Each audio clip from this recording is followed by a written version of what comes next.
All right, we're going to be looking at a population of penguins in this example. There's going to be 20 total, with 4 of them having the genotype of AA, 10 having the genotype of AB, and 6 having the genotype of BB. We can determine the allele frequency by using these formulas to the right. So A has a frequency of 0.45, B has a frequency of 0.55. We're going to discuss these genotypes more in depth whenever we talk about selection and what this all means. But before we can talk about selection, we need to make sure that this does not violate the Hardy-Weinberg equilibrium. So we need to determine the expected frequency, the number of expected individuals, the observed we knew previously from the top of this page. We get this value by following the formula above. Once we add all this together, we get a value of 0.002. Our degrees of freedom we know is 1. Our critical value is 3.84 because those coincide with one another.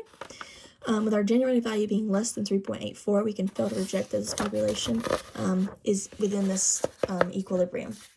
Once we transfer over to selection, we know that this violates the equilibrium. So these are going to be our initial frequencies, which we have just calculated.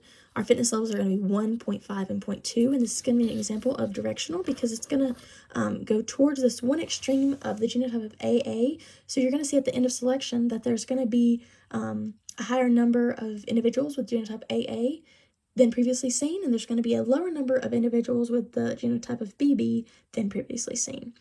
Our unadjusted survivors are going to be the ones that are able to populate within this population.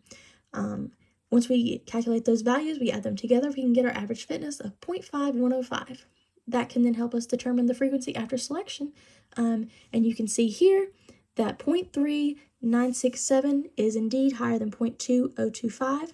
So you're going to see more genotype of AA, and our 0.1185 is going to be lower than our initial of 0.3025.